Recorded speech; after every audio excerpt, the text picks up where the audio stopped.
नमस्कार दोस्तों, स्वागत है आपका देसी स्पूक पर, जहां हम बात करते हैं हॉरर कॉमेडी और माइथोलॉजी के बारे में।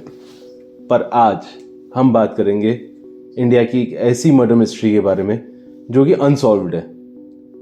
ये मर्डर मिस्ट्री ऐसी है जो मुंबई से शुरू होती है और कोलकाता में जाके खत्म होती है। इस मर्डर मिस्ट्री में अराउंड 20 से 25 लोगों की जान गई और जो 20 से 25 लोग थे सब बेघर लोग थे जिनको कोई नहीं जानता था। बिना आप लोगों को इंतजार कराए आज की कहानी शुरू करते हैं, द स्टोन मैन मर्डर्स।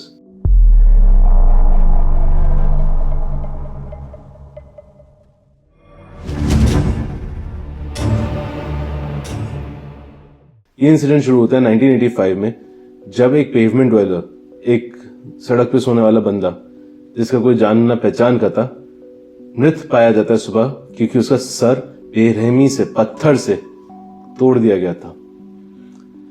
पत्थर होगा करीब करीब 25 से 30 किलो का, क्योंकि वो पत्थर भी पास में मिला था। जब पहला विक्टिम मिला तो पुलिस वालों ने उस पर इतना ध्यान नहीं दिया। कुछ टाइम बाद सेकंड विक्टिम जब सेम तरीके से मारा गया कि वो बंदा पेवमेंट ड्वेलर था, उसका भी सर ऐसे पत्थर से क्रश किया गया था, तो पुलिस वालों ने देखना शुरू किया, ध्यान देना शुरू किया। उनको लगा कोई ना कोई कनेक्शन होगा दोनों में। पुलिस वालों ने कोशिश करी जानने की वो कौन थे जो रह रहे थे, क्योंकि वो बेघर लोग थे और उनको जानने वाला कोई नहीं था, तो उनकी आइडेंटिटी नहीं मिली थी। 1985 में सीसीटीवी कैमरास नहीं थे, तो कोई फुटेज भी नहीं थी कि किसने मारा और किसने नहीं मारा।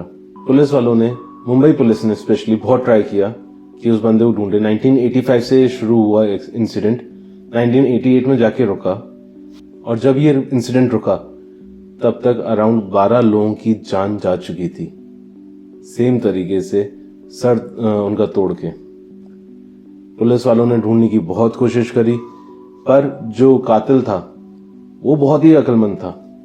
वो ऐसे लोगों को मारता था जिनको कोई जानता ना हो, जो अकेले सो रहे हों और सड़क के किनारे हों, और ऐसी जगह पर हो जहां पे कोई आता जाता ना हो रात के समय। ये incident Sion, Dadar, King Circle और मातुंगा के पास हुआ। अब अगर आप मुंबई में रहने वाले हैं तो आप जानते होंगे सब एक ही एरिया में आता है और ये 5 किलोमीटर के रेडियस में ही होता गया।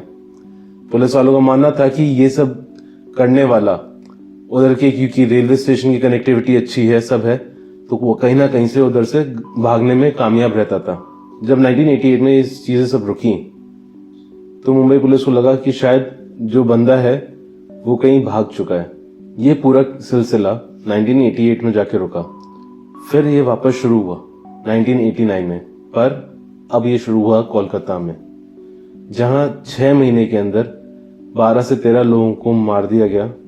सेम तरीके के लोगों को जो बेचारे पेवमेंट पे सोते थे, जिनको कोई नहीं जानता था, और सेम तरीके से उनका स्कल को क्रश करके। इस इंसिडेंट के ऊपर एक मूवी भी आई है, द स्टोन मैन मर्डर्स, जिसमें बताया गया है कि एक ऑकल्ट रिचुअल परफॉर्म करने के लिए मर्डर्स हुए थे मुंबई वाले।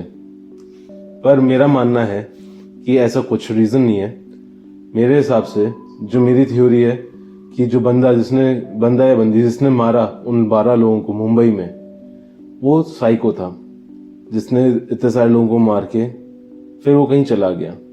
और जो कोलकाता में हुआ वो एक कॉपी कैट किलर था, क्योंकि 1985 से लेके 1988 तक में 12 मौतें होना और 1989 में 6 महीने के अंदर 13 मौतें होना।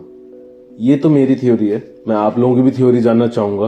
आप लोगों के हिसाब से ये क्या था? ये कोई सुपरनैचुरल चीज थी, नेचुरल चीज थी, या फिर एक साइकोटिक इंसान? आप अपनी थ्योरीज कमेंट सेक्शन में मेंशन कर सकते हैं, जहां मैं आपकी थ्योरीज पढ़ूंगा भी और उस पर रिएक्ट भी करूंगा।